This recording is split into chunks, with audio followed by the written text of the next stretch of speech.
Hello. ഇന്ന് രാവിലെ തന്നെ കുറച്ച് നല്ല ബിസി ആയിട്ടുള്ള ദിവസം കേട്ടോ. കാരണം ഇന്ന് ഞങ്ങൾക്ക് ഇവിടെ കുറച്ച് ഗസ്റ്റ് ഉണ്ട്. നമ്മുടെ ഫ്രണ്ട്സ് തന്നെയാണ് കേട്ടോ. ഞാൻ പറഞ്ഞില്ല, ഞങ്ങളിവിടെ ഹൗസ് വാമിങ് കഴിഞ്ഞതിന് ശേഷം നമ്മളിങ്ങനെ കുറച്ച് ഫ്രണ്ട്സിനെ ഇങ്ങനെ കുറച്ചായിട്ട് നമ്മൾ ഗസ്റ്റായിട്ട് വിളിക്കുന്നത്. കാരണം എല്ലാവർക്കും ഷിഫ്റ്റ് ഉണ്ട്, എല്ലാവരുടെയും ഓഫ് ഡേ ഒക്കെ നോക്കിയിട്ട്. അപ്പോൾ ഇന്ന് അങ്ങനെ നമ്മുടെ കുറച്ച് ഫ്രണ്ട്സ് വരുന്നുണ്ട്. അപ്പോൾ ഫുഡും കാര്യങ്ങളൊക്കെ റെഡിയാക്കണം. ഞാൻ ഇന്നലെ മുതലേ പർച്ചേസും കാര്യങ്ങളൊക്കെ ആയിട്ട് ഗ്രോസറി സാധനങ്ങളൊക്കെ വാങ്ങി സെറ്റാക്കിയിട്ടുണ്ട്. അപ്പോൾ മുതലേ ഞാൻ വീഡിയോസൊക്കെ എടുത്തിട്ടുണ്ട്. സോ അതൊക്കെ നമുക്കൊന്ന് കണ്ടിട്ട് വരാം. അപ്പോൾ welcome back to yet another episode of being she Ansa. തലേ ദിവസം ഈവനിങ് തന്നെ ഞാനും മോളും കൂടെ കുറച്ച് സാധനങ്ങളൊക്കെ വാങ്ങാൻ വേണ്ടിയിട്ട് പുറത്ത് പോയിട്ടുണ്ടായിരുന്നു. അപ്പോൾ പുറത്ത് പോയപ്പോൾ കണ്ടൊരു കാഴ്ചയാണ് കേട്ടോ ഇത്. ശരിക്കും അതിൻ്റെ ബാക്ക്ഗ്രൗണ്ടിൽ നമ്മുടെ ഒരു ഹിന്ദി സോങ് ഓടിക്കൊണ്ടിരിക്കുന്നുണ്ട്, നല്ല വോളിയത്തിൽ. പുള്ളിക്കാരൻ വന്നപ്പോൾ മുതലേ എല്ലാവരും നോട്ട് ചെയ്തുകൊണ്ടിരിക്കുന്നുണ്ട്. കാരണം നല്ല ഹൈ വോളിയത്തിൽ, നമ്മൾ ഇതിൽ കേൾക്കണേക്കാളും ഒരുപാട് ഹൈ വോളിയത്തിലാണ് കേൾക്കുന്നത്. അതാലായി നമ്മൾ പർച്ചേസൊക്കെ കഴിഞ്ഞ് വീട്ടിൽ വന്ന് വേഗം കിടക്കാം എന്നുള്ളൊരു ഐഡിയയിലായിരുന്നു.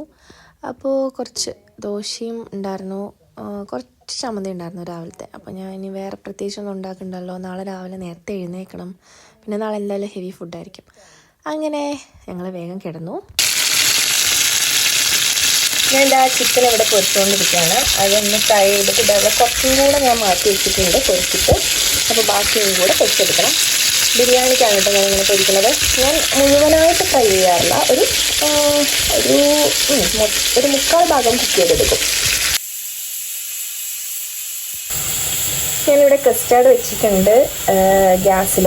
അതിങ്ങനെ ചെറിയ തീയില വെച്ചിട്ടില്ല കേട്ടോ, പക്ഷേ നൈസായിട്ടൊന്ന് അടി പിടിക്കുകയല്ല, ഇങ്ങനെ ഒന്ന് കട്ടി ഉള്ള പോലെ ആയിപ്പോയി. അപ്പോൾ ഞാനതിങ്ങനെ ലൈറ്റ് തീയിലിട്ടൊന്ന് മെൽറ്റ് ചെയ്തുകൊണ്ടിരിക്കുകയാണ്. അപ്പോൾ നമ്മുടെ മസാല ഞാൻ കുക്കറിൽ വെച്ചിട്ടുണ്ട്. ഇപ്പോൾ ഒരു 2 വിസിലായി. ഇനി ഒരു 1-2 വിസിലും കൂടെ ആകുമ്പോഴേക്കും അത് നല്ല സ്മൂത്തായിട്ട് വെന്തിട്ടുണ്ടാവും. ഈ കസ്റ്റർഡിൻ്റെ പൗഡറിലേക്ക് ഞാനത് കുറച്ച് ക്യാരറ്റ് വേവിച്ചിട്ട് അരച്ചു കേട്ടോ മിക്സിയിൽ. അതാണ് ഞാൻ ചേർത്ത് കൊടുക്കുന്നത്.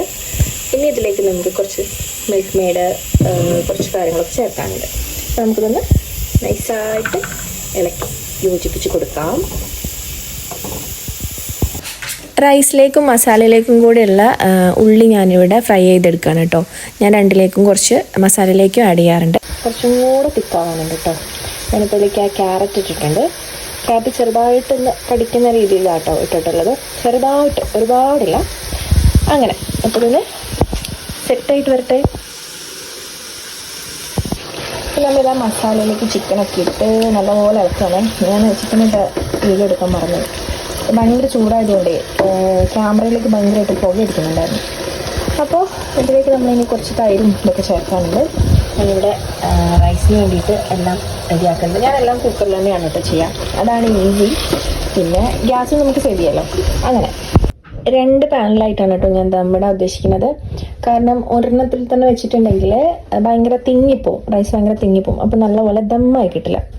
അപ്പോൾ നമുക്കിന്ന് കുറച്ച് മസാല എടുത്തിട്ട് ഈ പാനിലേക്കാക്കാം. എന്നിട്ട് നമുക്കത് ദമ്മിട്ട് വെക്കാം. എൻ്റെ പരിപാടികളൊക്കെ തീരുന്നതിന് മുമ്പ് എൻ്റെ ഫ്രണ്ട്സ് വന്നിട്ടുണ്ടായിരുന്നു കേട്ടോ. അപ്പോൾ നമ്മൾ അവരോട് സംസാരിച്ച് നിന്നു. അതിനുശേഷം നമ്മൾ കസ്റ്റർഡിൽ കുറച്ച് ഫ്രൂട്ട്സും കാര്യങ്ങളൊക്കെ റെഡിയാക്കാനുണ്ടായിരുന്നു. അതൊക്കെ റെഡിയാക്കി. പിന്നെ ലാസ്റ്റുള്ള കാര്യം ഇതാണല്ലോ, ക്ലീനിങ്. അപ്പോൾ അത് അത്യാവശ്യം അധികം ഉണ്ടായിരുന്നു. അപ്പോൾ ഞാനതൊക്കെ മെല്ലെ വർത്താനം പറഞ്ഞ് നിൽക്കുന്നതിൻ്റെ ഇടയിൽ ഓരോന്നങ്ങനെ ക്ലീൻ ചെയ്ത് ഞങ്ങൾ പിന്നെ ഫുഡ് കഴിക്കാനുള്ള പരിപാടിയിലായിരുന്നു. സത്യം പറഞ്ഞാൽ ആ ഫുഡ് കഴിക്കാൻ വേണ്ടിയിട്ട് നമ്മളെല്ലാം സെറ്റാക്കിയപ്പോഴേക്കും ഓൾമോസ്റ്റ് 3 ആയിരുന്നു കേട്ടോ. അത്ര ടൈമായിന്ന് അപ്പോഴാണ് അറിയണത്. കാരണം സംസാരിച്ചിരുന്ന് അവർ ക്യാരംസൊക്കെ കളിക്കുമായിരുന്നു. അങ്ങനെ അത്ര ലേറ്റായി എന്ന് വിചാരിച്ചിട്ടുണ്ടായിരുന്നില്ല. എല്ലാവർക്കും നല്ല പോലെ വിശന്നിട്ടുണ്ടായിരുന്നു.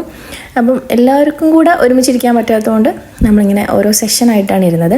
ആദ്യം ഇവരെല്ലാവരും കഴിച്ചു പോയിട്ടുണ്ടെങ്കിൽ നമുക്ക് പിന്നെ കുറേ നേരം ഇരുന്ന് വർത്താനൊക്കെ പറഞ്ഞിട്ട് അങ്ങനെ കഴിക്കാമല്ലോ.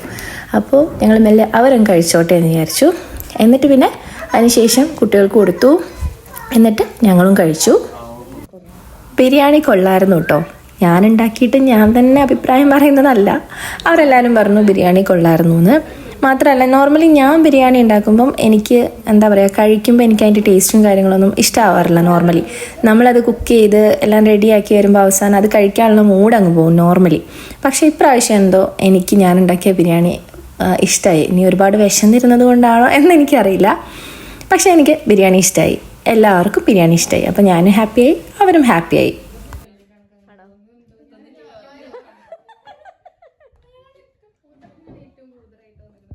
നമ്മൾ ലേഡീസ് ഗ്രൂപ്പൊക്കെ കൂടെ അങ്ങനെ ഇരുന്ന് സൊറ പറഞ്ഞ് കുറേ നേരം ഇരുന്നു. ജെൻറ്റിൽമെൻസ് എല്ലാവരും പുറത്തൊക്കെ പോയി, ഓരോ ആവശ്യങ്ങൾക്കൊക്കെ വേണ്ടി പോയി, അവർ തിരിച്ചു വന്നു. അങ്ങനെ പിന്നെ കുറച്ച് നേരം ക്യാരംസൊക്കെ കളിക്കാമെന്ന് വിചാരിച്ചു. അവർ കളിക്കുന്നതിന് മുമ്പ് ഞങ്ങൾ കുറച്ച് നേരം കളിക്കാം എന്ന് വിചാരിച്ചിട്ട് ഇരിക്കുകയായിരുന്നു. ഞാൻ എൻ്റെ ജീവിതത്തിൽ ഇതുവരെ ക്യാരംസ് കളിച്ചിട്ടില്ല. വെറുതെ ഇങ്ങനെ ബോർഡ് കാണുമ്പോൾ തട്ടി കളിക്കുക എന്നല്ലാതെ അതിന് ഒരു ഇനിഷ്യേറ്റീവ് എടുത്തിട്ടില്ല. വലിയ താല്പര്യമില്ലാത്ത ഏരിയ ആയിരുന്നു. പക്ഷേ ഇക്കാക്ക് ഭയങ്കര ഇഷ്ടമാണ് കേട്ടോ. ഇക്ക അതിൻ്റെ ആളാണ്. ഇരുന്ന് കഴിഞ്ഞാൽ പിന്നെ ചുറ്റും നടക്കുന്ന ഒന്നും പുള്ളി അറിയില്ല. അപ്പം ഞാനും അങ്ങനെ കളിക്കുന്നുണ്ട്. അപ്പോൾ ഒരു രസം. അപ്പോൾ ഞാൻ വിചാരിച്ചു ജോയിൻ ചെയ്യാമെന്ന് വിചാരിച്ച് ഞാനും ചെറുതായിട്ടൊന്ന് തട്ടി നോക്കിയപ്പം കുഴപ്പമില്ല, ഇത് രസമുണ്ടെന്ന് തോന്നി. അപ്പം ഞങ്ങളെല്ലാവരും കൂടെ പറയായിരുന്നു, ഇനി അവർക്ക് മാത്രമല്ല നമുക്കും കുറച്ച് ദിവസം ഇങ്ങനെ വന്നിരുന്ന് ഇടയ്ക്കിടയ്ക്കൊക്കെ വന്നിരുന്ന് ഇങ്ങനെ കളിക്കാം എന്ന് ഞങ്ങളിങ്ങനെ പറയായിരുന്നു. അങ്ങനെ നമുക്ക് കുറച്ച് എൻജോയ്മെൻ്റ് ഒക്കെ ചെയ്യാമല്ലോ. അങ്ങനെ ഇവിടെ ശരിക്കും ഈ ബിസി ലൈഫിൻ്റെ ഇടയിൽ ഇങ്ങനെയൊക്കെ ഒത്തുകൂടുന്ന നിമിഷങ്ങളേ ഉള്ളൂ കേട്ടോ. നമുക്ക് എന്താ പറയുക, വളരെ ഹാപ്പി ആയിട്ടിരിക്കാൻ, നമ്മുടെ സ്ട്രെസ്സും സ്ട്രെയിനും ജോബിൻ്റെ ടെൻഷനും കാര്യങ്ങളൊക്കെ മറന്ന് ഹാപ്പി ആയിട്ടിരിക്കാൻ ഇങ്ങനെ വീക്കെൻഡ്സും കാര്യങ്ങളൊക്കെ ഇവിടെ നമുക്ക് ശരിക്കും ഉള്ളൂ. ഒരു വീക്കെൻഡ്സും അല്ലെങ്കിൽ ഒരു ഓഫ് ഡേയ്സും ഞങ്ങൾ വെറുതെ കളയാറില്ല കേട്ടോ. ഞങ്ങൾ ചുമ്മാ വീട്ടിലിരുന്ന് ഉറങ്ങി അങ്ങനെ തീർക്കാറേ ഇല്ല. ആരെങ്കിലുമൊക്കെ വിളിച്ചു നോക്കും, ഞങ്ങൾ എന്തെങ്കിലുമൊക്കെ പരിപാടി അങ്ങ് തീരുമാനിക്കും. അങ്ങനെയൊക്കെയാണ് ഞങ്ങൾ ഇവിടെ.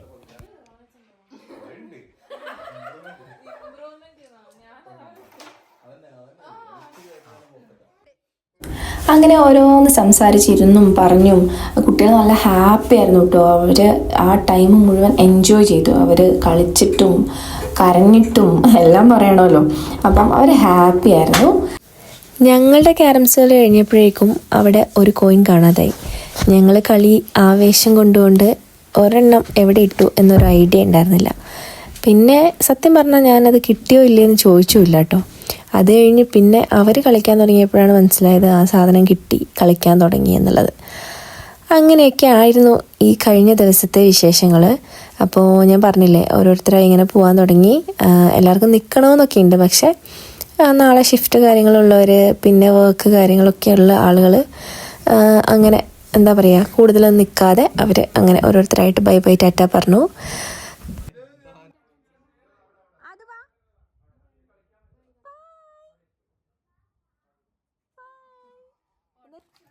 ലേറ്റായിട്ടാണ് നമ്മൾ ഫുഡ് കഴിച്ചതെങ്കിലും കുറേ കഴിഞ്ഞപ്പോൾ നമുക്ക് വിശക്കുന്നുണ്ടായിരുന്നു കേട്ടോ. അപ്പോൾ നമ്മൾ എന്ത് ചെയ്തു, കുറച്ച് ഫ്രൈഡ് ചിക്കനൊക്കെ പുറത്തുനിന്ന് വാങ്ങി അങ്ങനെ എല്ലാവരും കൂടെ കഴിച്ച് എല്ലാം അടിപൊളിയായിട്ടാണ് നമ്മൾ എല്ലാവരും ടാറ്റ ബൈ ബൈ പറഞ്ഞത്. അപ്പോൾ ഇത്രയൊക്കെയുള്ള വിശേഷങ്ങൾ. ഇനിയിപ്പോൾ നെക്സ്റ്റ് വീഡിയോ ആയിട്ട് കാണാം. Until then, bye bye.